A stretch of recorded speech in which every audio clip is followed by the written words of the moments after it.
ओम नमो भगवते वासुदेवाय। ओम नमो भगवते वासुदेवाय। ओम नमो भगवते वासुदेवाय। ओम अज्ञानतिमिरान्धस्य ज्ञानाञ्जनशलाकाय चक्षुरुन्मिलितं येन तस्मै श्रीगुरवे नमः। नमो विष्णुपादाय कृष्णप्रेष्ठाय भूतले श्रीमते भक्तिवेदान्तस्वामिनिति नामिने। नमस्ते सारस्वते देवे गौरवाणी प्रचारिणे निर्विशेषशून्यवादी पाश्चात्यदेशतारिणे। जय श्री कृष्ण चैतन्य प्रभु नित्यानंद श्री अद्वैत गदाधर शिवासादि गौर भक्तवृंद। हरे कृष्ण कृष्ण कृष्ण हरे हरे, हरे राम राम राम हरे हरे।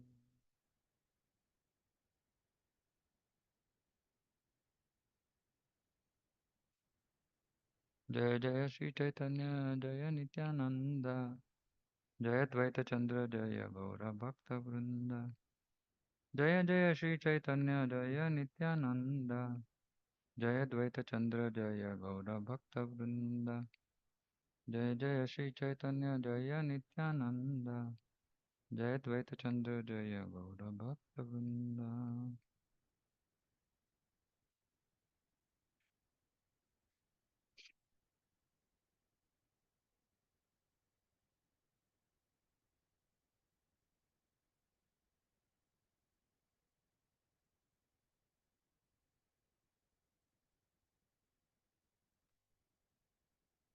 ಎಲ್ಲಿ ತನಕ ಮಾಡಿದ್ವಿ ನಾವು?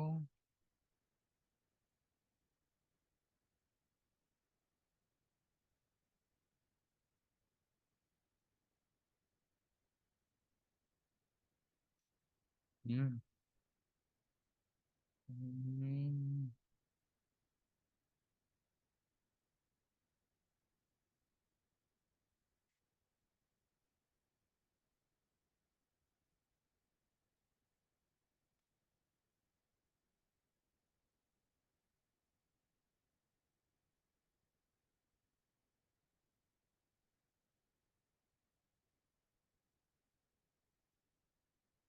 ಯೋಚನೆ ಆರ ಸಂಗ್ರಹ ಇದಾಯ್ತು ಅನ್ಸುತ್ತೆ. ಹ್ಮ್ ಇದಾಗಿದ್ಯಾ? ಏನು ಜ್ಞಾಪಕನೇ ಬರ್ತಾ ಇಲ್ಲ ನನಗೆ ಎಲ್ಲಿ ತಂಗ ಮಾಡಿದ್ವಿ ಅಂತ.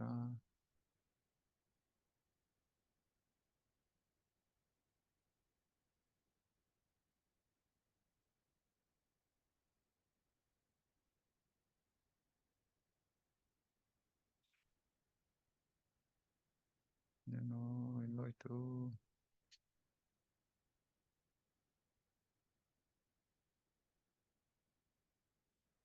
ಹ್ಮ್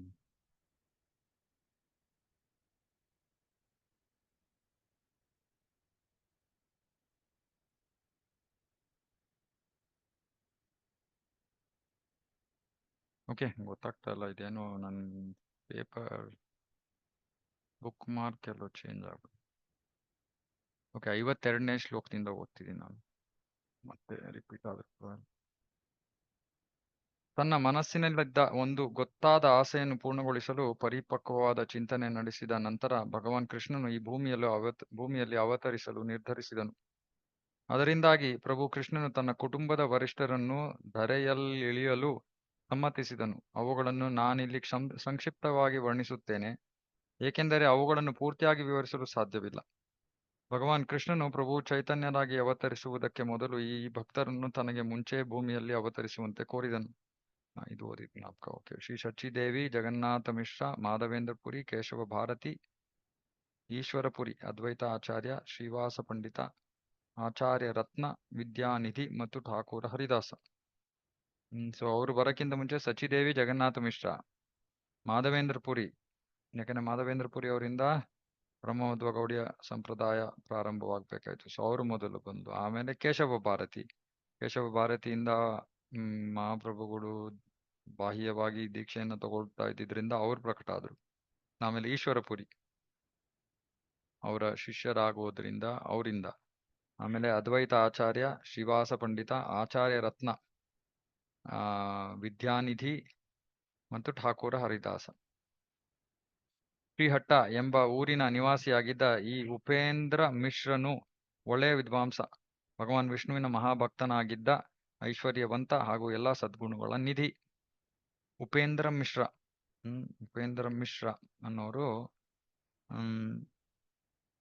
ವಿದ್ವಾಂಸರು, ವಿಷ್ಣುವಿನ ಮಹಾಭಕ್ತರು, ಐಶ್ವರ್ಯವಂತರು ಹಾಗೂ ಸದ್ಗುಣಗಳ ನಿಧಿ. ಇಲ್ಲಿ ಭಾವಾರ್ಥದಲ್ಲಿ ಪ್ರಭುಪಾದರು ಹೇಳ್ತಾರೆ, ಗೌರ ಗಣೋದ್ದೇಶ ದೀಪಿಕಾದಲ್ಲಿ ಉಪೇಂದ್ರ ಮಿಶ್ರ ಹಿಂದೆ ಪರ್ಜನ್ಯ ಕೃಷ್ಣನ ಕೃಷ್ಣ ಜನ್ಮಾಷ್ಟಮಿಯ ಇದರಲ್ಲಿ ನಾವು ಲೀಲೆಯಲ್ಲಿ ಶ್ರವಣ ಮಾಡಿದ್ವಿ. ಪರ್ಜನ್ಯ ತಾತ, ಪರ್ಜನ್ಯ ಮಕ್ಕಳು ನಂದ, ಉಪನಂದ, ಮಹಾನಂದ, ಸನಂದ ಮತ್ತೆ ನಂದನ. ಸೊ ಪರ್ಜನ್ಯ ಕೃಷ್ಣ ಲೀಲೆಯಲ್ಲಿ ಪರ್ಜನ್ಯ ಯಾರಾಗಿದ್ರು ಅವರು ಉಪೇಂದ್ರ ಮಿಶ್ರ ಆದ್ರು. ಪರ್ಜನ್ಯರ ಮಗ ಅಲ್ಲಿ ನಂದನ ಮಗ ಕೃಷ್ಣ. ಅದೇ ರೀತಿ ಇಲ್ಲಿ ಉಪೇಂದ್ರ ಮಿಶ್ರರ ಮಗ ಜಗನ್ನಾಥ ಮಿಶ್ರ ಇರ್ಬೇಕು. ಹೌದು. ಉಪೇಂದ್ರ ಮಿಶ್ರರಿಗೆ 7 ಜನ ಗಂಡು ಮಕ್ಕಳು. ಅವರೆಲ್ಲರೂ ತುಂಬಾ ಪ್ರಭಾವ ಉಳ್ಳ ಹಾಗೂ ಸಾಧು ಸಂತ ಸ್ವಭಾವದವರಾಗಿದ್ದರು. ಕಂಸಾರಿ, ಪರಮಾನಂದ, ಪದ್ಮನಾಭ, ಸರ್ವೇಶ್ವರ, ಜಗನ್ನಾಥ, ಜನಾರ್ದನ, ತ್ರೈಲೋಕ್ಯನಾಥ. ಇವರ ಪೈಕಿ 5ನೆಯ ಮಗನಾದ ಶ್ರೀ ಜಗನ್ನಾಥ ಮಿಶ್ರರು ಗಂಗಾ ನದಿ ತೀರದ ನದಿಯ ದ್ವೀಪದಲ್ಲಿ ನೆಲೆಸಲು ನಿರ್ಧರಿಸಿದರು. ಸೊ ಜಗನ್ನಾಥ ಮಿಶ್ರ ಉಪೇಂದ್ರ ಮಿಶ್ರರ ಮಗ. ಉಪೇಂದ್ರ ಮಿಶ್ರ ಕೃಷ್ಣ ಲೀಲೆಯಲ್ಲಿ ಪರ್ಜನ್ಯ, ಜಗನ್ನಾಥ ಮಿಶ್ರ ಕೃಷ್ಣ ಲೀಲೆಯಲ್ಲಿ ನಂದ ಮಹಾರಾಜ. ಜಗನ್ನಾಥ ಮಿಶ್ರರು ಪುರಂದರ ಎಂಬುದಾಗಿ ನೇಮಕರಾದರು. ನಂದ ಮಹಾರಾಜ ವಸುದೇವರಂತೆಯೇ ಅವರು ಎಲ್ಲ ಉತ್ತಮ ಗುಣಗಳ ಸಾಗರ ಆಗಿದ್ದರು. ಅವರ ಪತ್ನಿ ಸಚಿದೇವಿ ತನ್ನ ಪತಿಗೆ ತನ್ನನ್ನೇ ಸಮರ್ಪಿಸಿಕೊಂಡ ಸಾಧ್ವಿಯಾಗಿದ್ದಳು. ಸಚಿದೇವಿಯ ತಂದೆ ನೀಲಾಂಬರ ಚಕ್ರವರ್ತಿ. ಅವರ ಮನೆತನದ ಹೆಸರು ಚಕ್ರವರ್ತಿ. ಓಕೆ.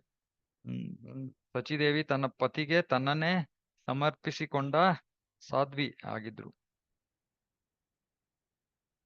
ಗೌರ ಗಣೋದ್ದೇಶ ದೀಪಿಕಾದಲ್ಲಿ ನೀಲಾಂಬರ ಚಕ್ರವರ್ತಿ ಪೂರ್ವದಲ್ಲಿ ಗರ್ಗ ಋಷಿಯಾಗಿದ್ದರೆಂಬುದಾಗಿ ನಿರೂಪಿತ ಆಗಿದೆ. ಗರ್ಗ ಮುನಿಗಳು ನೀಲಾಂಬರ ಚಕ್ರವರ್ತಿ. ಬಂಗಾಳ ದೇಶದ ಒಂದು ಭಾಗದಲ್ಲಿ ಗಂಗೆಯು ಕಾಣಿಸುವುದಿಲ್ಲ. ಅದಕ್ಕೆ ರಾಢಾ ದೇಶ, ಇದನ್ನು ಓದಿದ್ವಿ. ರಾಢಾ ದೇಶ, ರಾಧಾ ದೇಶ ಅಲ್ಲ, ರಾಢಾ ದೇಶ ಎಂದು ಕರೆಯುತ್ತಾರೆ. ಇಲ್ಲಿ ನಿತ್ಯಾನಂದ ಪ್ರಭು, ಗಂಗಾದಾಸ ಪಂಡಿತ, ಮುರಾರಿ ಗುಪ್ತ ಹಾಗೂ ಮುಕುಂದರು ಜನಿಸಿದರು ರಾಢಾ ದೇಶದಲ್ಲಿ. ಬ್ರಜೇಂದ್ರ ಕುಮಾರನಾದ ಭಗವಾನ್ ಕೃಷ್ಣನು ಮೊದಲು ಭಕ್ತರನ್ನು ಅಮಿತ ಸಂಖ್ಯೆಯಷ್ಟು ಭಕ್ತರನ್ನು ಅವತರಿಸುವಂತೆ ಮಾಡಿದನು. ಕೊನೆಗೆ ಸ್ವಯಂ ತಾನೇ ಕೃಷ್ಣನು ಅವತರಿಸಿದನು. ಪ್ರಭು ಶ್ರೀ ಚೈತನ್ಯರು ಅವತರಿಸುವ ಮೊದಲು ನವದ್ವೀಪದ ಎಲ್ಲಾ ಭಕ್ತರು ಅದ್ವೈತ ಆಚಾರ್ಯ ಗೃಹದಲ್ಲಿ ಸೇರುತ್ತಿದ್ದರು. ಸೊ ಚೈತನ್ಯ ಮಹಾಪ್ರಭುಗಳು ಅವತರಿಸಕ್ಕಿಂತ ಮುಂಚೆ ಅದ್ವೈತ ಆಚಾರ್ಯರೇ ಎಲ್ಲಾ ಭಕ್ತರಿಗೆ ಮಾರ್ಗದರ್ಶನ ಕೊಡ್ತಾ ಇದ್ದಿದ್ದು. ಹಾಗಾಗಿ ಎಲ್ಲರೂ ಕೂಡ ಅದ್ವೈತ ಆಚಾರ್ಯರ ಗೃಹದಲ್ಲಿ ಸೇರ್ತಾ ಇದ್ರು. ಮತ್ತೆ ಪ್ರಭುಪಾದರ ಒಂದು ಭಾವಾರ್ಥಗಳಲ್ಲಿ ನಾವು ನೋಡಿದಾಗ ಪ್ರಭುಪಾದರು ಪ್ರತಿಯೊಂದು ಭಗವದ್ಗೀತೆಯ ಶ್ಲೋಕದಲ್ಲೂ ಕೂಡ ಭಕ್ತಿಯ ವರ್ಣನೆಯನ್ನ ಮಾಡ್ತಾರೆ. ಅದೇ ರೀತಿ ಅದ್ವೈತ ಆಚಾರ್ಯರು ಅಷ್ಟೇ. ಅವರು ಎಲ್ಲಾ ಯಾವ ಗ್ರಂಥವನ್ನ ತಗೊಂಡ್ರು ಕೂಡ ಅದಕ್ಕೆ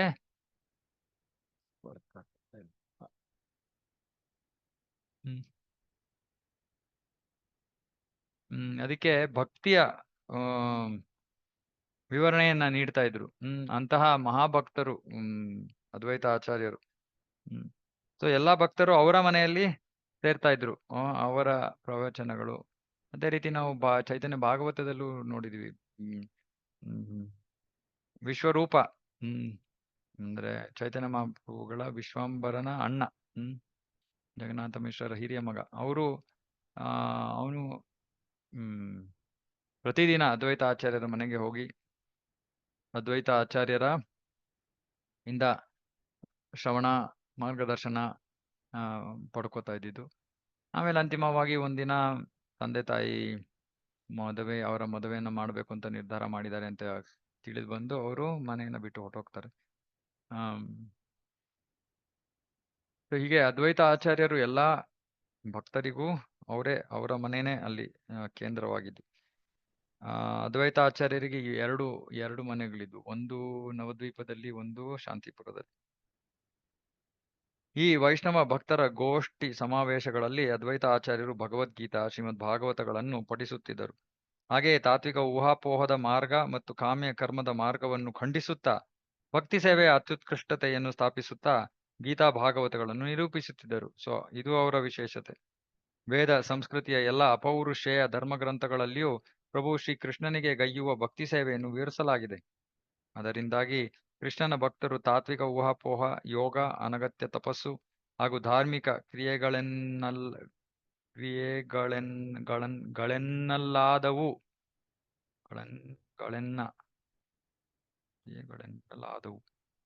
ಎಂಬುದನ್ನು ಒಪ್ಪುವುದಿಲ್ಲ. ಶ್ರೀಕೃಷ್ಣನ ಭಕ್ತರು ಸೇವೆಯನ್ನುಳಿದು ಇನ್ನಾವ ವಿಧಾನವನ್ನು ಸ್ವೀಕರಿಸರು. ಭಕ್ತಿ ಸೇವೆ ಎಲ್ಲ ವೇದ ಸಂಸ್ಕೃತಿಯ ಎಲ್ಲ ಪೌರುಷೇಯ ಧರ್ಮಗ್ರಂಥಗಳಲ್ಲೂ ಪ್ರಭು ಕೃಷ್ಣನಿಗೆ ಭಕ್ತಿ ಸೇವೆಯನ್ನು ಮಾಡಬೇಕು ಅಂತ ಹೇಳಲಾಗಿದೆ. ಹಾಗಾಗಿ ಭಕ್ತರು ಈ ಯೋಗ, ಅಷ್ಟಾಂಗ ಯೋಗ ಅಥವಾ ಜ್ಞಾನ ಮಾರ್ಗ, ಅನಗತ್ಯ ತಪಸ್ಸು ಇವೆಲ್ಲವನ್ನ ಅವರು ಸ್ವೀಕರಿಸೋದಿಲ್ಲ. ಕೃಷ್ಣನಿಗೆ ಸೇವೆಯನ್ನ ಮಾಡಬೇಕು, ಅದೊಂದೇ ವಿಧಾನ ಇರೋದು. ಅದ್ವೈತ ಆಚಾರ್ಯರ ಮನೆಯಲ್ಲಿ ಸೇರಿದ್ದ ಎಲ್ಲ ವೈಷ್ಣವರು ಕೃಷ್ಣನನ್ನು ಕುರಿತು ಸತತ ಮಾತಾಡುತ್ತಿರುವುದು, ಸದಾ ಆರಾಧಿಸುತ್ತಿರುವುದು ಹಾಗೂ ಸದಾ ಹರೇ ಕೃಷ್ಣ ಮಹಾಮಂತ್ರವನ್ನು ಪಠಿಸುವುದರಲ್ಲಿಯೇ ಆನಂದ ಪಡುತ್ತಿದ್ದರು. ಸೊ ಇದು ಭಕ್ತರ ಒಂದು ಸಮುದಾಯ, ಭಕ್ತರ ಸಮಾಜ ಅಂದ್ರೆ ಹೀಗಿರ್ಬೇಕು. ಯಾವಾಗಲೂ ಸತತವಾಗಿ ಕೃಷ್ಣನ ಬಗ್ಗೆ ಮಾತಾಡೋದು, ಆರಾಧಿಸೋದು, ಹರೇ ಕೃಷ್ಣ ಮಹಾಮಂತ್ರವನ್ನು ಜಪಿಸೋದು ಇದು. ಆದರೆ ಎಲ್ಲ ಜನರು ಕೃಷ್ಣ ಪ್ರಜ್ಞೆ ಇಲ್ಲದೆಯೇ ಸಾಧಾರಣವಾಗಿ ಬರೀ ಐಹಿಕ ಸುಖಭೋಗಗಳಲ್ಲೇ ತಲ್ಲೀನರಾಗಿದ್ದುದನ್ನು ಕಂಡು ಅದ್ವೈತಾಚಾರ್ಯ ಪ್ರಭುಗಳು ತುಂಬಾ ನೊಂದುಕೊಂಡರು. ಇದು ಅವತ್ತಿನ ಸ್ಥಿತಿನೇ. ಜನರು ಸುಖಭೋಗಗಳಲ್ಲಿ ತಲ್ಲೀನರಾಗೋದು ಅದು ಅವತ್ತಿನ ಸ್ಥಿತಿ. ಅವತ್ತಿಂದಲೂ ಹಂಗೆ ನಡ್ಕೊಂಡು ಬರ್ತಾ ಇದೆ, ಇವತ್ತು ಹಂಗೆ ಇದೆ. ಇವತ್ತಿನ ಒಂದು ಸಮಾಜದಲ್ಲೂ ಅಷ್ಟೇ ಹೆಚ್ಚು ಕಡಿಮೆ ಜನ ಸುಖಭೋಗದಲ್ಲೇ ತಲ್ಲೀನರಾಗಿರ್ತಾರೆ. ಹಾಗಾಗಿ ಖಂಡಿತವಾಗಿ ಭಕ್ತಿಯಲ್ಲಿ ಯಾರು ಗಂಭೀರವಾಗಿ ತೊಡಗಿದಾರೋ ಅವರು ಸುಖಭೋಗಗಳಲ್ಲಿ ಮುಳುಗಬಾರದು. ಎಷ್ಟು ಜೀವನಕ್ಕೆ ಎಷ್ಟು ಅವಶ್ಯಕವೋ ಅಷ್ಟನ್ನ ಪಡ್ಕೊಳ್ಳಕ್ಕೆ ಪ್ರಯತ್ನ ಮಾಡಬೇಕು. ಮಿಕ್ಕಿದ್ದು ಶ್ರಮವನ್ನ, ಮಿಕ್ಕಿದ್ದು ಸಮಯವನ್ನ ಕೃಷ್ಣನ ಸೇವೆಯಲ್ಲಿ ತೊಡಗಿಸ್ಬೇಕು.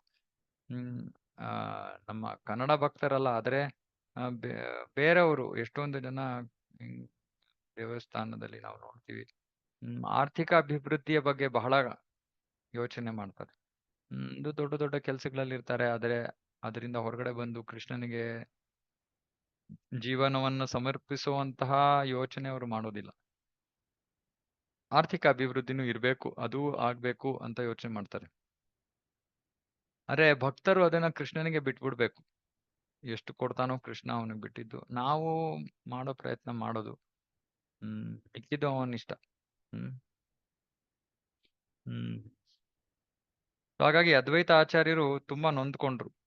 ಜಗತ್ತಿನ ಪರಿಸ್ಥಿತಿಯನ್ನು ಮನಗಂಡ ಅವರು ಮಾಯೆಯ ಹಿಡಿತಗಳಿಂದ ಈ ಎಲ್ಲಾ ಜನರ ವಿಮೋಚನೆ ಹೇಗಾದೀತೆಂದು ಗಂಭೀರವಾಗಿ ಆಲೋಚಿಸಲಾರಂಭಿಸಿದರು. ಇದು ಭಕ್ತರ ಒಂದು ಗುಣಲಕ್ಷಣ. ಅವರು ಸಾಮಾನ್ಯ ಬದ್ಧ ಜೀವಿಗಳನ್ನ ಈ ರೀತಿ ಭೌತಿಕವಾಗಿ ತೊಡಗಿರುವಂತಹ ಜೀವಿಗಳನ್ನ ನೋಡಿ ಬಹಳ ಸಹಾನುಭೂತಿಯನ್ನ ಅನುಭವಿಸ್ಬೇಕು, ಅನುಕಂಪವನ್ನ ತೋರ್ಬೇಕು. ಇಲ್ಲಾಂದ್ರೆ ಈ ಪತಿತಾತ್ಮರಿಗೆ ಪತಿತಾತ್ಮರು ಉದ್ಧಾರ ಆಗೋದಿಲ್ಲ. ಅದಕ್ಕೆ ನಾವು ಪ್ರಚಾರವನ್ನ ಮಾಡ್ಬೇಕು, ಹರೇ ಕೃಷ್ಣ ಮಹಾಮಂತ್ರವನ್ನ ಕೊಡ್ಬೇಕು, ಜನರಿಗೆ ಪ್ರಸಾದವನ್ನ ಕೊಡ್ಬೇಕು, ಪುಸ್ತಕಗಳನ್ನ ಕೊಡ್ಬೇಕು. ಅದನ್ನ ನಾವು ಮಾಡದೆ ಹೋದ್ರೆ ಬಹಳ ಸ್ವಾರ್ಥಿಗಳಾಗಿ ಹೋಗ್ತೀವಿ ನಾವು. ನಮ್ಮ ಮಟ್ಟಿಗೆ ನಮ್ಮ ಭಕ್ತಿಯನ್ನ ನಾವು ಮಾಡ್ಕೋತೀವಿ. ಆಮೇಲೆ ಜನರು ಓದಾಡ್ತಾನೆ ಇದ್ದಾರೆ, ಅವರಿಗೆ ಕೃಷ್ಣ ಭಕ್ತಿಯ ಒಂದು ಮಹಾಕೃಪೆಯನ್ನ ನಾವು ಹಂಚದೆ ಹೋದ್ರೆ ಬಹಳ ಸ್ವಾರ್ಥಿಗಳಾಗಿ ಹೋಗ್ತೀವಿ. ಸೊ ಇಲ್ಲಿ ಅದ್ವೈತ ಆಚಾರ್ಯರು ಬಹಳ ಸಹಾನುಭೂತಿಯನ್ನು ಉಳ್ಳವರು. ಹಾಗಾಗಿ ಅವರು ಗಂಭೀರವಾಗಿ ಆಲೋಚಿಸಲಾರಂಭಿಸಿದರು. ಅದ್ವೈತ ಆಚಾರ್ಯರು ಆಲೋಚಿಸಿದರು, ಭಕ್ತಿ ಸೇವೆಯ ಪಥವನ್ನು ಪ್ರಸಾರ ಮಾಡಲು ಸ್ವಯಂ ಭಗವಾನ್ ಕೃಷ್ಣನೇ ಅವತರಿಸಿದ್ದಾರೆ. ಆಗಷ್ಟೇ ಎಲ್ಲಾ ಜನರ ವಿಮುಕ್ತಿಯು ಸಾಧ್ಯವಾದೀತು. ಸೊ ಇದು ದ್ವೈತ ಆಚಾರ್ಯರ ಸ್ಥಾನ ನಮ್ಮ ಆಗ್ಲೇ 2ನೇ 3ನೇ ಅಧ್ಯಾಯದಲ್ಲಿ ಓದಿದ್ವಿ. ಸ್ವಯಂ ಮಹಾವಿಷ್ಣು ಅವನ ಅಂಶ. ಹ್ಮ್ ಅಂತಹ ಶಕ್ತಿಯುತವಾದ ವ್ಯಕ್ತಿಯಾಗಿದ್ರು ಕೂಡ ಅವ್ರು ಯೋಚನೆ ಮಾಡ್ತಾರೆ, ಇಲ್ಲ ಕೃಷ್ಣನೇ ಬರ್ಲಿ, ಆಗ್ಲೇ ಇದು ಸಾಧ್ಯವಾಗುತ್ತೆ ಅಂತ. ಇದೇ ಆಲೋಚನೆಯಿಂದೊಡಗೂಡಿದ ಅದ್ವೈತ ಆಚಾರ್ಯರು ಪ್ರಭು ಕೃಷ್ಣನನ್ನು ಅವತರಿಸಲು ಕಾರಕ ಆಗುವಂತೆ ಕೃಷ್ಣನನ್ನು ಭಕ್ತಿಯಿಂದ ತುಳಸಿ ಗಂಗಾಜಲದಿಂದ ಆರಾಧಿಸಲು ತೊಡಗಿದರು. ಗಟ್ಟಿಯಾಗಿ ಕೂಗುತ್ತಾ ಅವರು ಕೃಷ್ಣನನ್ನು ಬಾ ಅವತರಿಸು ಎಂದು ಆಹ್ವಾನಿಸಿದರು. ಈ ಪದೇ ಪದೇ ಆಮಂತ್ರಣ ಪ್ರಭು ಶ್ರೀಕೃಷ್ಣನನ್ನು ಭುವಿಗವತರಿಸಲು ಆಕರ್ಷಿಸಿತು. ಶ್ರೀ ಚೈತನ್ಯ ಮಹಾಪ್ರಭುಗಳ ಜನನಕ್ಕೆ ಮೊದಲು ಜಗನ್ನಾಥ ಮಿಶ್ರನ ಪತ್ನಿ ಸಚಿಮಾತೆಯ ಗರ್ಭದಿಂದ ಉದಿಸಿದ 8 ಹೆಣ್ಣು ಮಕ್ಕಳು ಒಬ್ಬರಾದ ಮೇಲೊಬ್ಬರಂತೆ ಹುಟ್ಟಿದೊಡನೆಯೇ ಸತ್ತು ಹೋದವು. 8 ಜನ ಹೆಣ್ಣು ಮಕ್ಕಳು, ಸಚಿಮಾತೆಯಿಂದ ಜನ್ಮ ಪಡ್ಕೊಂಡಿದ್ದ 8 ಹೆಣ್ಣು ಮಕ್ಕಳು ಮೃತರಾಗ್ತಾರೆ. ಒಬ್ಬರಾದ ಮೇಲೊಬ್ಬರಂತೆ ತನ್ನ 8 ಮಕ್ಕಳು ಹುಟ್ಟಿದೊಡನೆ ಮೃತರಾದುದನ್ನು ಕಂಡ ಜಗನ್ನಾಥ ಮಿಶ್ರ ತುಂಬಾ ವ್ಯಥಿತರಾದರು. ಆದ್ದರಿಂದ ಒಬ್ಬ ಪುತ್ರ ಜನಿಸಲೆಂದು ಆಶಿಸಿ ಅವರು ವಿಷ್ಣುವಿನ ಪಾದಕಮಲಗಳನ್ನು ಭಕ್ತಿಯಿಂದ ಪೂಜಿಸಿದರು. ಇದಾದ ನಂತರ ಜಗನ್ನಾಥ ಮಿಶ್ರರು ಅತ್ಯಂತ ಸಮರ್ಥನಾದ ಹಾಗೂ ಉನ್ನತ ಗುಣ ಅರ್ಹತೆಗಳುಳ್ಳ ವಿಶ್ವರೂಪ ಎಂಬ ಮಗನನ್ನು ಪಡೆದರು. ಹೀಗೆ ಹೇಳುವುದೇಕೆಂದರೆ ಜನಿಸಿದ ಮಗನು ಬೇರೆ ಯಾರೂ ಅಲ್ಲ, ಪ್ರಭು ಬಲದೇವನ ಅವತಾರವೇ ಆಗಿದ್ದ. ವಿಶ್ವರೂಪ ಯಾರು? ಬಲರಾಮನ ಅವತಾರ. ಆಧ್ಯಾತ್ಮಿಕ ಜಗತ್ತಿನಲ್ಲಿ ಬಲದೇವನ ವಿಸ್ತರಣೆಯಾದ ಸಂಕರ್ಷಣನು ಐಹಿಕ ಜಗತ್ತಿನ ಘಟಕ ಮತ್ತು ನಿಮಿತ್ತ ಕಾರಣನಾಗಿದ್ದಾನೆ. ಅತಿ ದೊಡ್ಡದಾದ ಸರ್ವವ್ಯಾಪಿ ರೂಪವೇ ಮಹಾಸಂಕರ್ಷಣನ ವಿಶ್ವರೂಪ ಅವತಾರ. ಅದರಿಂದಾಗಿ ಈ ಇಡೀ ಜಗತ್ತಿನಲ್ಲಿ ಸ್ವಯಂ ದೇವರನ್ನುಳಿದು ಇನ್ನೇನನ್ನೂ ನಾವು ಮನಗಾಣುವುದಿಲ್ಲ. ಯಾಕಂದ್ರೆ ಅತಿ ದೊಡ್ಡದಾದ ಸರ್ವವ್ಯಾಪಿ ರೂಪವೇ ಮಹಾಸಂಕರ್ಷಣನ ವಿಶ್ವರೂಪ. ಅವನು ವಿಶ್ವರೂಪ ಆಗಿರೋದ್ರಿಂದ ಅವನನ್ನ ಬಿಟ್ಟು ಬೇರೆ ಏನು ನಾವು ನೋಡಕ್ಕೆ ಸಾಧ್ಯನೇ ಇಲ್ಲ. ಯಾಕಂದ್ರೆ ಅವನದು ವಿಶ್ವರೂಪ, ದೊಡ್ಡ ರೂಪ, ಬೃಹತ್ ರೂಪ. ಒಂದು ವಸ್ತ್ರದಲ್ಲಿ ದಾರಗಳು ಉದ್ದಗಲಗಳಲ್ಲಿ ಹೇಗೆ ಹೆಣೆದುಕೊಂಡಿವೆಯೋ ಹಾಗೆ ಭಗವಂತನು ಈ ಜಗತ್ತಿನಲ್ಲಿ ಪ್ರತಿಯೊಂದರಲ್ಲಿಯೂ ನೇರವಾಗಿ ಹಾಗೂ ಪರೋಕ್ಷವಾಗಿ ವಾಸಿಸುತ್ತಾನೆ. ಅಂತವನಿಗೆ ಇದೆಲ್ಲವೂ ಬಹಳ ವಿಸ್ಮಯದ್ದೇನಲ್ಲ. ಮಹಾಸಂಕರ್ಷಣನು ಈ ಜಗತ್ತಿನ ಘಟಕ ಮತ್ತು ನಿಮಿತ್ತ ಕಾರಣನಾದ್ದರಿಂದಲೇ ಆತ ಪ್ರತಿಯೊಂದರಲ್ಲೂ ಇದ್ದಾನೆ. ಆದ್ದರಿಂದಲೇ ಪ್ರಭು ಚೈತನ್ಯರು ಮಹಾಸಂಕರ್ಷಣನನ್ನು ತಮ್ಮ ಹಿರಿಯ ಸಹೋದರ ಎಂಬುದಾಗಿ ಕರೆದರು. ಇಬ್ಬರು ಸಹೋದರರು ಆಧ್ಯಾತ್ಮಿಕ ಜಗತ್ತಿನಲ್ಲಿ ಕೃಷ್ಣ ಬಲರಾಮರೆಂದು ಪ್ರಸಿದ್ಧರಾದವರು. ಆದರೆ ಈ ಕ್ಷಣದಲ್ಲಿ ಅವರು ಚೈತನ್ಯ ಮತ್ತು ನಿತಾಯರಾಗಿ ಬಂದಿದ್ದಾರೆ. ಆದ್ದರಿಂದ ಅಂತಿಮ ತೀರ್ಮಾನವೆಂದರೆ ನಿತ್ಯಾನಂದ ಪ್ರಭುಗಳೇ ಮೂಲತಃ ಸಂಕರ್ಷಣ ಬಲದೇವ. ಪತಿ ಪತ್ನಿ ಇಬ್ಬರು ವಿಶ್ವರೂಪನನ್ನು ತಮ್ಮ ಮಗನಾಗಿ ಪಡೆದು ಅವರು ಮನದಲ್ಲೇ ತುಂಬಾ ಸಂತೋಷದಿಂದಿದ್ದರು. ಅವರು ಸಂತೋಷದಿಂದ ಗೋವಿಂದನ ಪಾದಾರವಿಂದಗಳನ್ನು ವಿಶೇಷವಾಗಿ ಸೇವಿಸಲು ಆರಂಭಿಸಿದರು. ತಂದೆ ತಾಯಂದಿರಿಗೆ ಬಹಳ ಸಂತೋಷ ಆಯಿತು ವಿಶ್ವರೂಪ ಜನ್ಮ ಪಡ್ಕೊಂಡಿದ್ದು. ಅದಕ್ಕಿಂತ ಮುಂಚೆ 8 ಹೆಣ್ಣು ಮಕ್ಕಳು ಮೃತರಾಗಿದ್ದು ಬಹಳ ನೋವನ್ನ ತಂದಿತ್ತು. ಶಕ ವರ್ಷ 1406 ಜನವರಿಯಲ್ಲಿ ಭಗವಾನ್ ಕೃಷ್ಣನು ಜಗನ್ನಾಥ ಮಿಶ್ರ ಸಚಿಮಾತೆ ಇಬ್ಬರ ಶರೀರಗಳಲ್ಲೂ ಪ್ರವೇಶಿಸಿದನು. 1485 ಕ್ರಿಸ್ತ ಶಕ. ಕೃಷ್ಣ ಜಗನ್ನಾಥ ಮಿಶ್ರ ಸಚಿಮಾತೆ ಇಬ್ಬರ ಶರೀರಗಳಲ್ಲೂ ಪ್ರವೇಶಿಸಿದ.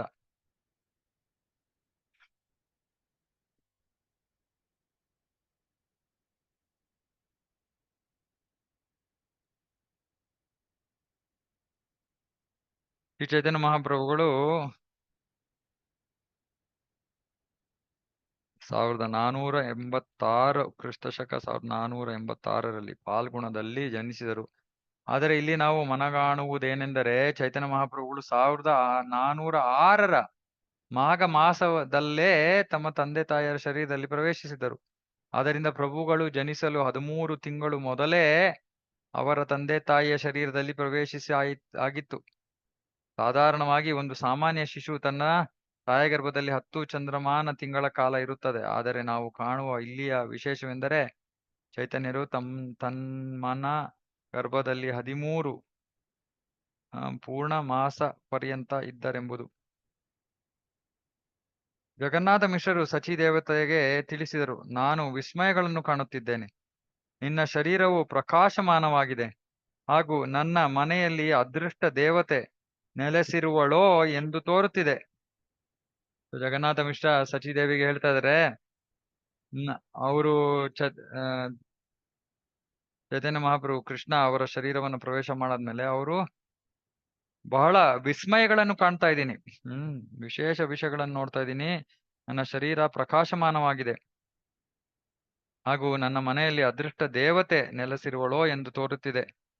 ಯಾವೆಡೆಯೇ ಆಗಲಿ ಹಾಗೂ ಎಲ್ಲೆಡೆಯಲ್ಲಿಯೂ ಎಲ್ಲರೂ ನನಗೆ ಗೌರವಿಯುತ್ತಿದ್ದಾರೆ. ನಾನು ಏನು ಕೇಳದೆಯೇ ಸ್ವಯಂ ಅವರಾಗಿಯೇ ಧನ, ವಸ್ತ್ರ, ಭತ್ತ ನೀಡುತ್ತಾರೆ. ಇದು ಕೃಷ್ಣನ ಇದು ಕೃಷ್ಣ ತನ್ನ ಭಕ್ತರನ್ನು ನೋಡ್ಕೋತಾನೆ. ಅದು ವಿಶೇಷವಾಗಿ ಅವರ ಮನೆಯಲ್ಲಿ ಅವರ ದೇಹವನ್ನು ಪ್ರವೇಶ ಮಾಡಿದ್ರಿಂದ ಅವಾಗಿಂದ ಅಲ್ಲಿ ಅದೃಷ್ಟ ದೇವತೆ ಅಲ್ಲೇ ನೆಲೆಸ್ದಂಗೆ ಜಗನ್ನಾಥ ಮಿಶ್ರರು ಯೋಚನೆ ಮಾಡ್ತಾರೆ. ಸಚಿಮಾತೆಯು ತನ್ನ ಪತಿಗೆ ತಿಳಿಸಿದರು, ಬಾಹ್ಯಾಕಾಶದಲ್ಲಿ ಸ್ತುತಿಸುತ್ತಿರುವಂತೆ ಕಾಣುತ್ತಿರುವ ಅದ್ಭುತ ಪ್ರಕಾಶಮಾನರಾದ ಜನರನ್ನು ನಾನು ಕಾಣುತ್ತಿದ್ದೇನೆ. ಇವೆಲ್ಲ ತಂದೆ ತಾಯಂದ್ರಿಗೆ ಗೋಚರವಾಗೋ ರೀತಿಯಲ್ಲಿ ಚೈತನ್ಯ ಮಹಾಪ್ರಭುಗಳಿಗೆ ಅವರಿಗೆ ಕೃಪೆಯನ್ನ ಕೊಟ್ಟಿದ್ರು. ಹಾಗಾಗಿ ಅವರಿಗೆ ಕಾಣ್ತಾ ಇದೆ ಇದು. ಆಕಾಶದಲ್ಲಿ ಯಾರೋ ಸ್ತುತಿಸ್ತಾ ಇರೋ ಯಾರೋ ಜನರು ನಿಂತಿದ್ದಾರೆ, ಈ ರೀತಿ ಎಲ್ಲ. ಅನಂತರ ಜಗನ್ನಾಥ ಮಿಶ್ರರು ಪತ್ನಿಗೆ ಉತ್ತರಿಸಿದರು, ಕನಸಿನಲ್ಲಿ ಭಗವಂತನ ಪ್ರಕಾಶಿಸುವ ಧಾಮವು ನನ್ನ ಹೃದಯವನ್ನು ಪ್ರವೇಶಿಸುವುದನ್ನು ನಾನು ಕಂಡೆ. ಕನಸಿನಲ್ಲಿ ಅದಕ್ಕೆ ಹೇಳೋದು, ಕನಸಿನಲ್ಲಿ ನಾವು ಕಾಣೋ ಅಂತಹ ದೇವರ, ಕೃಷ್ಣನ ಮತ್ತು ಗುರುಗಳ ಕುರಿತಾದ ವಿಷಯಗಳನ್ನ ನಾವು ಗಂಭೀರವಾಗಿ ಪರಿಗಣಿಸಬಹುದು. ಸಾಧಾರಣ ಸಾಮಾನ್ಯವಾದ ಕನಸುಗಳು ಅದು ಇದು ಅದಕ್ಕೆ ಅಷ್ಟೊಂದು ಪ್ರಾಮುಖ್ಯತೆಯನ್ನು ಕೊಡೋ ಅವಶ್ಯಕತೆ ಇಲ್ಲ, ಯಾಕಂದ್ರೆ ಅದು ಮನಸ್ಸಿನ ಊಹಾಪೋಹ. ಆದರೆ ವಿಶೇಷವಾಗಿ ಕೃಷ್ಣ ಗುರುಗಳ ಕುರಿತಾದ ಕನಸುಗಳನ್ನ ನಾವು ಗಂಭೀರವಾಗಿ ಪರಿಗಣಿಸ್ಬೇಕು. ಇಲ್ಲಿ ಹೇಳ್ತಾ ಇದ್ದಾರೆ, ಕನಸಿನಲ್ಲಿ ಭಗವಂತನ ಪ್ರಕಾಶಿಸುವ ಧಾಮ ನನ್ನ ಹೃದಯವನ್ನ ಪ್ರವೇಶಿಸಿದ್ದನ್ನು ನಾನು ಕಂಡೆ. ನನ್ನ ಹೃದಯದಿಂದ ನಿನ್ನ ಹೃದಯದೊಳಗೆ ಆ ಪ್ರಕಾಶವು ಪ್ರವೇಶಿಸಿತು. ಆದ್ದರಿಂದ ಕ್ಷಿಪ್ರದಲ್ಲಿಯೇ ಮಹಾಪುರುಷನೊಬ್ಬನು ಜನಿಸುವನೆಂದು ನಾನು ತಿಳಿಯುವೆನು. ಅವರಿಗೆ ಅನುಭವ ಆಯ್ತು. ಪರಸ್ಪರ ಈ ತೆರನಾದ ಸಂಭಾಷಣೆಯ ನಂತರ ಗಂಡ ಹೆಂಡರಿಬ್ಬರೂ ತುಂಬಾ ಹರ್ಷಭರಿತರಾದರು, ಹಾಗೂ ಅವರಿಬ್ಬರು ಮನೆಯಲ್ಲಿದ್ದ ಸಾಲಗ್ರಾಮ ಶಿಲೆಗೆ ಸೇವೆಗೈದರು. ಬ್ರಾಹ್ಮಣರು ಸಾಲಗ್ರಾಮ ಶಿಲೆಯನ್ನ ಆರಾಧಿಸಬೇಕು, ಶಾಸ್ತ್ರದ ಪ್ರಕಾರ.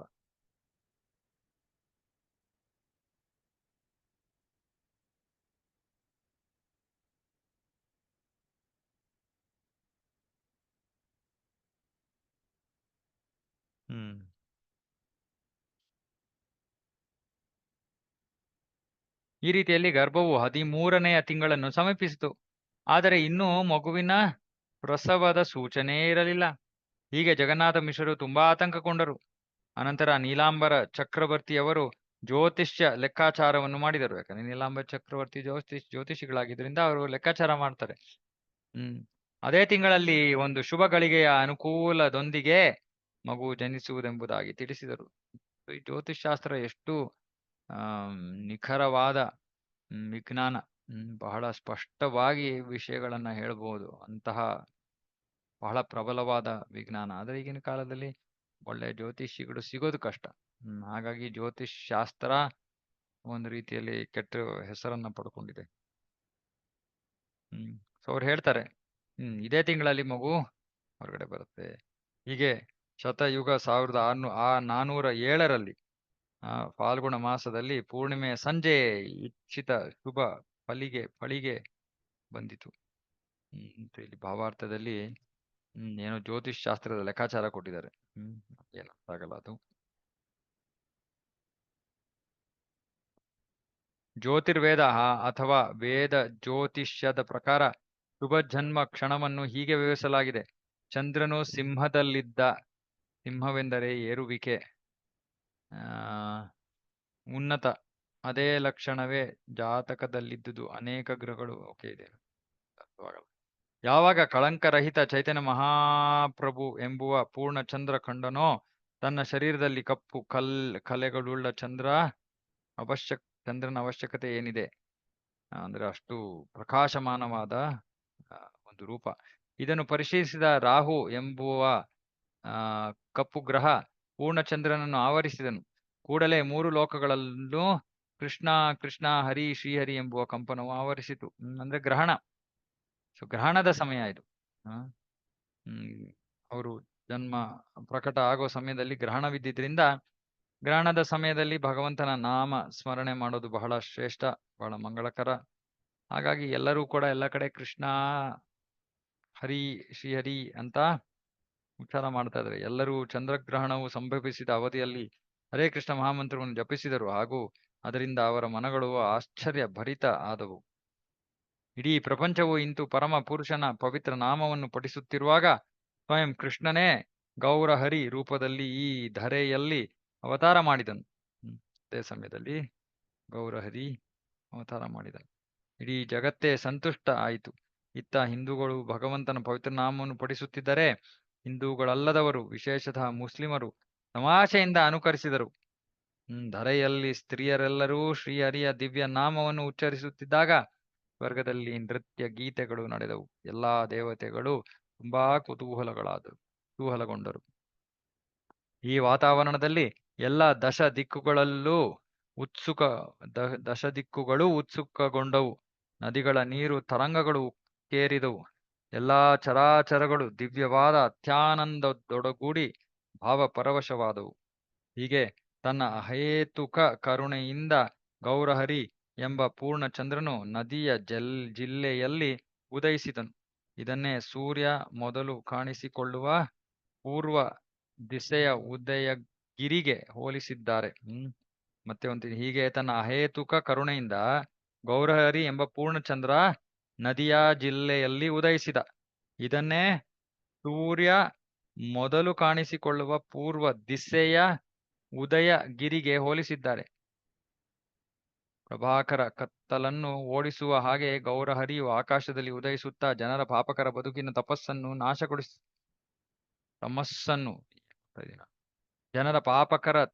ಬದುಕಿನ ತಮಸ್ಸನ್ನು ನಾಶಗೊಳಿಸಿದರು. ಹಾಗೂ ಮೂರು ಲೋಕಗಳ ಜನರು ಸಂತೋಷಗೊಂಡರು ಹಾಗೂ ಭಗವಂತನ ಪವಿತ್ರ ನಾಮವನ್ನು ಪಠಿಸಿದರು. ಸೊ ಚೈತನ್ಯ ಮಹಾಪ್ರಭುಗಳು ಪ್ರಕಟ ಆದಾಗ ಅವರು ಪೂರ್ಣ ಚಂದ್ರರಂತೆ ಪ್ರಕಟ ಆದರು ಮತ್ತು ಅವರು ಎಲ್ಲ ಜನರ ಪಾಪಕರ ಬದುಕಿನ ತಮಸ್ಸನ್ನ ನಾಶಗೊಳಿಸ್ತಾರೆ. ಸುಮ್ಮನೆ ಹರೇ ಕೃಷ್ಣ ಮಹಾಮಂತ್ರವನ್ನು ಜಪಿಸುವ ಮೂಲಕ ನಮ್ಮ ಜೀವನದಲ್ಲಿ ಇರೋ ಎಲ್ಲಾ ತಮಸ್ಸು ಕೂಡ ನಾಶವಾಗುತ್ತೆ. ನಾಶವಾಗಬೇಕು.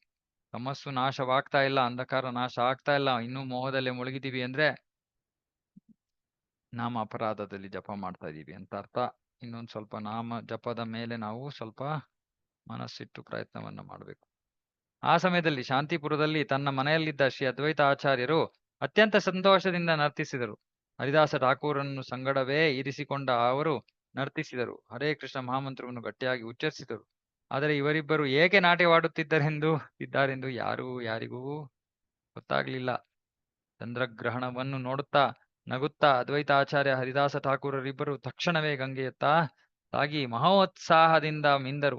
ಚಂದ್ರಗ್ರಹಣ ಸಂದರ್ಭದ ಅನುಕೂಲ ಪಡೆದು ಅದ್ವೈತ ಆಚಾರ್ಯರು ಅವರ ಮನಸ್ಸಾಮರ್ಥ್ಯದಿಂದ ಬ್ರಾಹ್ಮಣರೆಲ್ಲರಿಗೂ ವಿವಿಧ ತೆರನಾದ ದಾನಗೈದರು. ಅದ್ವೈತ ಆಚಾರ್ಯರಿಗೆ ಗೊತ್ತಾಯ್ತು ಏನೋ ಬಹಳ ವಿಶೇಷವಾದ ಘಟನೆ. ಹಾಗಾಗಿ ಅವರು ಮನಸ್ಸಾಮರ್ಥ್ಯದಿಂದ ಮನಸ್ಸಿನಲ್ಲೇ ಬ್ರಾಹ್ಮಣರೆಲ್ಲರಿಗೂ ವಿವಿಧ ತೆರನಾದ ದಾನ ನೀಡಿದರು.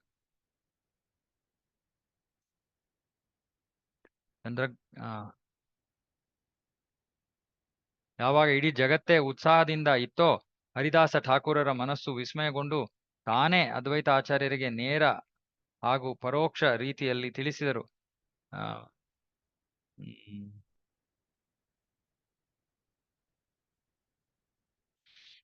ನಿಮ್ಮ ಈ ಉತ್ಸಾಹ, ಸಂತೋಷದ ನೃತ್ಯ, ದಾನ ಧರ್ಮ ಮಾಡಿದ್ದು ಎಲ್ಲವೂ ನನಗೆ ಬಹು ಸಂತೋಷ ಉಂಟು ಮಾಡಿವೆ. ನಿಮ್ಮ ಈ ಕ್ರಿಯೆಗಳಲ್ಲಿ ಏನೋ ಕೆಲವು ವಿಶೇಷವಾದ ಉದ್ದೇಶವಿದೆ ಎಂದು ನಾನು ಅರಿಯಬಲ್ಲೆ. ಯಾರು ಹರಿದಾಸ ಠಾಕೂರರು ಅದ್ವೈತಾಚಾರ್ಯರಿಗೆ ಹೇಳ್ತಾ ಇದ್ದಾರೆ. ಅವರ ಅವರ ಕಾರ್ಯಗಳನ್ನು ನೋಡಿ ಆಚಾರ್ಯ ರತ್ನ ಚಂದ್ರಶೇಖರ ಹಾಗೂ ಶ್ರೀವಾಸ ಠಾಕೂರರ ಸಂತೋಷವು ಮಿತಿಮೀರಿತು. ಹಾಗೂ ಅವರು ಒಡನೆಯೇ ಗಂಗಾ ನದಿಯತ್ತ ಮೀಯಲು ತೆರಳಿದರು. ಅವರ ಮನಸ್ಸುಗಳು ತುಂಬಾ ಸಂತಸದಿಂದಿದ್ದವು. ಹರೇ ಕೃಷ್ಣ ಮಹಾಮಂತ್ರವನ್ನು ಜಪಿಸುತ್ತಾ ತಮ್ಮ ಮನಃಶಕ್ತಿಯಿಂದ ದಾನ ಧರ್ಮಗಳನ್ನು ಮಾಡಿದರು. ಈ ರೀತಿಯಲ್ಲಿ ಎಲ್ಲಾ ಭಕ್ತರು ಅವರು ಇದ್ದರೋ ಅವರ ಮನಸ್ಸುಗಳು ಸಂತೋಷದಿಂದ ವಿಸ್ಮಯಗೊಂಡಿರಲು ಪ್ರತಿಯೊಂದು ಪಟ್ಟಣ, ಗ್ರಾಮ, ದೇಶಗಳಲ್ಲಿ ಅಂದು ಜರುಗಿದ ಚಂದ್ರಗ್ರಹಣದ ವ್ಯಾಜದ ಮೇರೆಗೆ ನರ್ತಿಸಿದರು, ಸಂಕೀರ್ತನ ಮಾಡಿದರು ಹಾಗೂ ತಮ್ಮ ಮನೋಬಲಕ್ಕನುಸಾರವಾಗಿ ದಾನ ಧರ್ಮಗಳನ್ನು ಮಾಡಿದರು. ಎಲ್ಲಾ ಭಕ್ತರಿಗೂ ಕೂಡ ಮನಸ್ಸಿನಲ್ಲಿ ಆನಂದವನ್ನು ಅವರು ಅನುಭವಿಸ್ತಾರೆ.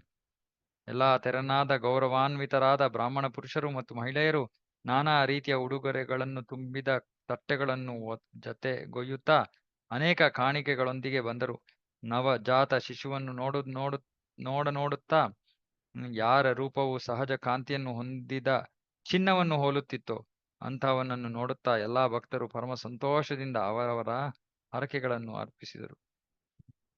ಚೈತನ್ಯ ಮಹಾಪ್ರಭುಗಳ ಮೈಕಾಂತಿ ಅವರ ರೂಪ ಸಹಜ ಕಾಂತಿಯನ್ನು ಹೊಂದಿದ ಚಿನ್ನವನ್ನು ಹೋಲುತ್ತಿತ್ತು.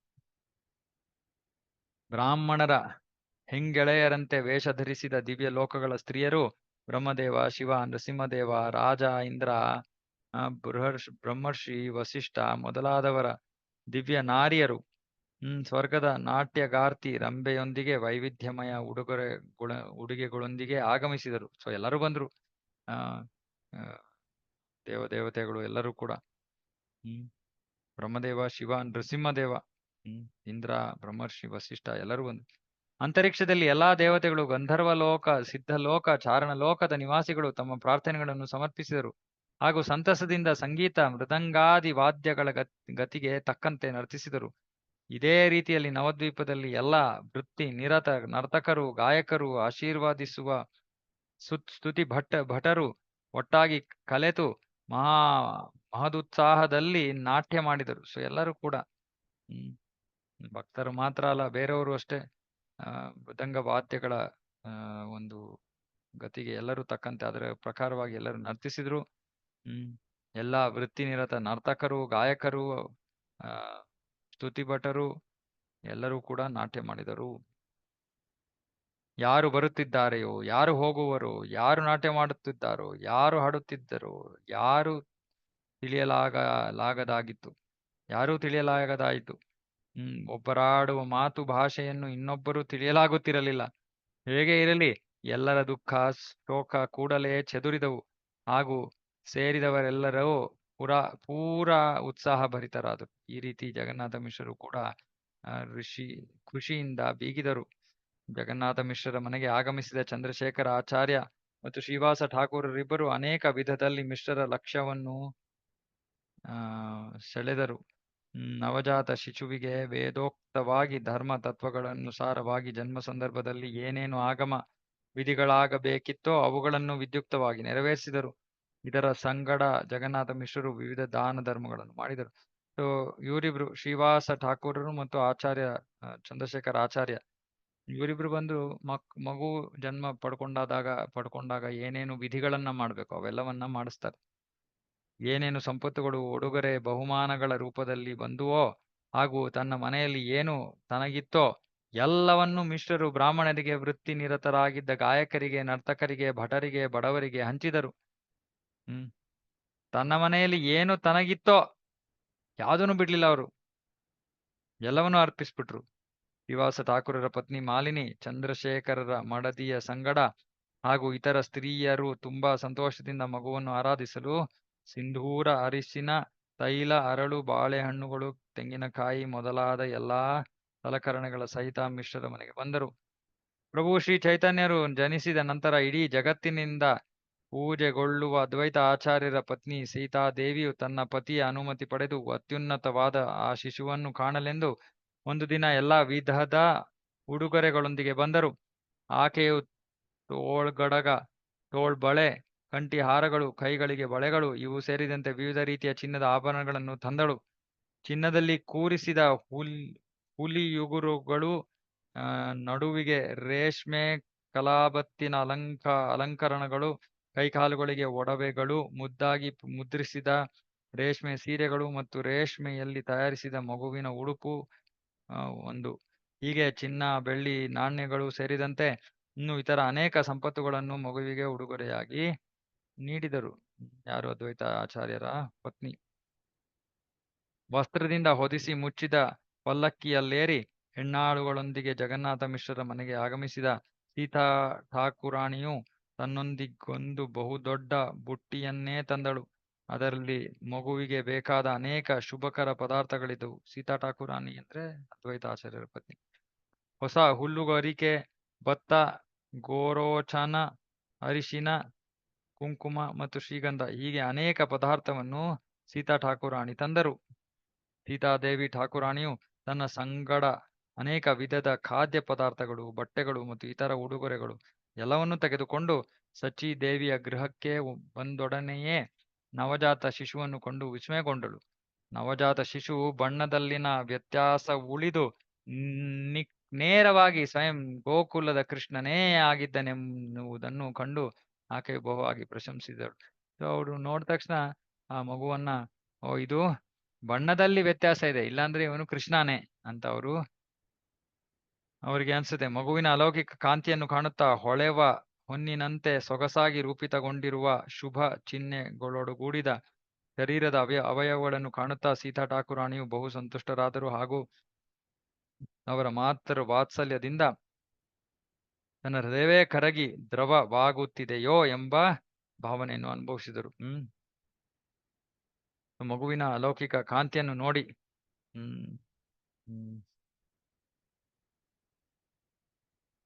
ಅವರು ಬಹಳ ಸಂತುಷ್ಟರಾದರು ಮಗುವನ್ನು ನೋಡಿ, ಹಾಗೂ ಮಾತೃ ವಾತ್ಸಲ್ಯದಿಂದ ತನ್ನ ಹೃದಯವೇ ಕರಗಿ ದ್ರವವಾಗುತ್ತಿದೆಯೋ ಎಂಬ ಭಾವನೆಯನ್ನು ಅನುಭವಿಸಿದರು.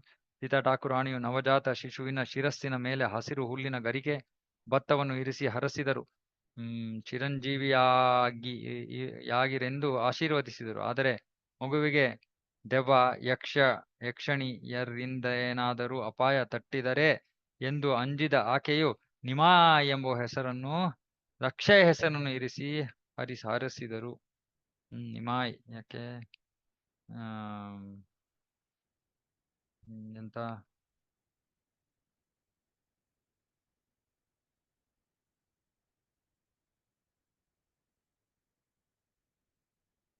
ಬೇವು, ಬೇವು, ನಿಮಾಯ್, ಬೇವು, ಬೇವಿನ ಮರ ಇದೆಲ್ಲ ಇಂತಹ ಭೂತ ಪಿಶಾಚಿ ಇವುಗಳನ್ನ ಸ್ವಲ್ಪ ನಿವಾರಿಸುತ್ತೆ ಅಂದ್ಬಿಟ್ಟು ಅದಕ್ಕೆ ಅವರು ಅವನ ಹೆಸರನ್ನು ನಿಮಾಯ್ ಅಂತ ಇರ್ತಾರೆ. ಅಮ್ಮ ಮಗ ಪ್ರಸೂತಿಕಾ ಗೃಹವನ್ನು ಬಿಟ್ಟು ಹೊರ ಬಂದು ಮಿಂದ ದಿನ ಸೀತಾ ಠಾಕುರಾಣಿಯವರು ಅವರಿಗೆ ಎಲ್ಲಾ ರೀತಿಯ ಉಡುಗೆ ತೊಡುಗೆ ಆಭರಣಗಳನ್ನು ಉಡುಗೊರೆಯಾಗಿ ನೀಡಿದರು ಮತ್ತು ಜಗನ್ನಾಥ ಮಿಶ್ರರನ್ನು ಗೌರವಿಸಿದರು. ಅನಂತರ ಸಚೀದೇವಿ ಜಗನ್ನಾಥ ಮಿಶ್ರರಿಂದ ಸಮ್ಮಾನಿತರಾದ ಸೀತಾ ಠಾಕುರಾಣಿಯು ತನ್ನಲ್ಲಿಯೇ ಅಪಾರ ಸಂತುಷ್ಟಳಾಗಿ ಮನೆಗೆ ವಾಪಸ್ಸು ಆದರು. ಈ ರೀತಿಯಲ್ಲಿ ಸಚೀದೇವಿ ಜಗನ್ನಾಥ ಮಿಶ್ರರು ಅದೃಷ್ಟ ದೇವತೆ ಲಕ್ಷ್ಮಿಯ ಒಡೆಯನನ್ನೇ ಮಗನಾಗಿ ಪಡೆದು ಅವರ ಎಲ್ಲಾ ಆಸೆಗಳನ್ನು ತಣಿಸಿಕೊಂಡರು. ಅವರ ಮನೆ ಸದಾ ಐಸಿರಿ ಧಾನ್ಯ ಸಮೃದ್ಧಿಯಿಂದ ಕೂಡಿತು. ಒಂದಾದ ಮೇಲೊಂದು ದಿನದಂತೆ ಈ ಚೈತನ್ಯ ಮಹಾಪ್ರಭುಗಳನ್ನು ಕಾಣುತ್ತಾ ತಂದೆ ತಾಯಿಯರ ಸಂತೋಷವು ಮೇರೆ ಮೀರಿತು. ಚೈತನ್ಯ ಮಹಾಪ್ರಭುಗಳ ಒಂದು ಪ್ರಕಟ. ಯಾವಾಗಲೂ ನಾವು ಒಂದೇ ಒಂದು ನೆನೆಸ್ಕೋಬೇಕು. ಚೈತನ್ಯ ಮಹಾಪ್ರಭುಗಳನ್ನ ಸ್ಮರಿಸೋದ್ರಿಂದ ಈ ಜಗತ್ತಿನಲ್ಲಿ ಯಾವುದು ಬಹಳ ಕಷ್ಟವೋ ಅದು ಸುಲಭವಾಗುತ್ತೆ. ಯಾವಾಗ ನಾವು ಚೈತನ್ಯ ಮಹಾಪ್ರಭುಗಳನ್ನ ಮರ್ತು ಬಿಡ್ತೀವೋ ಅವಾಗ ಬಹಳ ಸುಲಭವಾಗಿರೋದು ಕಷ್ಟವಾಗೋಗುತ್ತಂತೆ. ಹಾಗಾಗಿ ಎಷ್ಟು ಸಾಧ್ಯವಾಗತ್ತೋ ಅಷ್ಟು ಚೈತನ್ಯ ಮಹಾಪ್ರಭುಗಳನ್ನ ನಾವು ಸ್ಮರಿಸ್ತಾ ಇರ್ಬೇಕು. ಅದಕ್ಕೆ ಜಪ ಮಾಡ್ತಾ ಇದ್ರೆ ಪಂಚತತ್ವ ಮಂತ್ರ. ಚೈತನ್ಯ ಮಹಾಪ್ರಭುಗಳು ನಮಗೆ ಕಲಿಯುಗದಲ್ಲಿ ವಿಶೇಷ ಕೃಪೆ ಕೊಡೋರು ಅವರು. ಸ್ವಯಂ ರಾಧಾಕೃಷ್ಣನೇ ಅವರು. ಆದರೆ ರಾಧಾಕೃಷ್ಣರ ಒಟ್ಟುಗೂಡಿದ ಕೃಪೆ. ಯಾಕಂದ್ರೆ ಇಬ್ಬರು ಒಂದು ಶರೀರದಲ್ಲಿ ಇರೋದ್ರಿಂದ ಇಬ್ಬರ ಕೃಪೆಯನ್ನು ಜೊತೆಗೆ ಸೇರಿಸ್ಕೊಂಡು ಅವರು ಕೃಪೆಯನ್ನು ಕೊಡ್ತಾರೆ. ಅದಕ್ಕೆ ನಮ್ಮ ಮಹಾವದಾನ್ಯ ಬಹಳ ಕೃಪೆಯನ್ನು ಕೊಡೋರು ಚೈತನ್ಯ ಮಹಾಪ್ರಭುಗಳು. ನಮ್ಮ ಭಕ್ತಿಯ ಜೀವನದಲ್ಲಿ ಏನೇ ನಮಗೆ ಸಮಸ್ಯೆಗಳು ಅಡೆತಡೆಗಳು ಬಂದ್ರು ಸುಮ್ಮನೆ ಚೈತನ್ಯ ಮಹಾಪ್ರಭುಗಳನ್ನು ಜ್ಞಾಪಿಸ್ಕೋಬಹುದು, ನರಸಿಂಹದೇವರನ್ನು ಜ್ಞಾಪಿಸ್ಕೋಬಹುದು. ಆದ್ರೆ ಭಕ್ತಿಯಲ್ಲಿ ಮುಂದುವರಿಯೋದಕ್ಕೆ ನಾವು ಚೈತನ್ಯ ಮಹಾಪ್ರಭುಗಳು ವಿಶೇಷವಾಗಿ ಕೃಪೆಯನ್ನ ಕೊಡಕ್ಕೋಸ್ಕರನೇ ಭಕ್ತರಿಗೆ ಭಕ್ತಿಯಲ್ಲಿ ಮುಂದುವರಿಯೋದಕ್ಕೆ ಭಕ್ತಿ ಕೊಡೋದಕ್ಕೋಸ್ಕರನೇ ಅವ್ರು ಬಂದಿರೋದ್ರಿಂದ ನಾವು ಯಾವುದೇ ಒಂದು ಸನ್ನಿವೇಶವಿರ್ಲಿ ಚೈತನ್ಯ ಮಹಾಪ್ರಭುಗಳನ್ನ ಎಷ್ಟು ಸ್ಮರಿಸ್ತೀವೋ ಅಷ್ಟು ನಾವು ಭಕ್ತಿಯಲ್ಲಿ ಮುಂದುವರಿತೀವಿ. ಇಲ್ಲಿಗೆ ನಿಲ್ಸೋಣ. ನಾಳೆ ನಾನು ಮೋಸ್ಟ್ಲಿ ನಾಳೆ ಕ್ಲಾಸ್ ಇರಲ್ಲ, ತಿಳಿಸ್ತೀನಿ. ಓಕೆ, ಯಾರಿಗಾರ ಏನಾದ್ರು ಪ್ರಶ್ನೆ ಇದೆಯಾ? ಹರೇ ಕೃಷ್ಣ.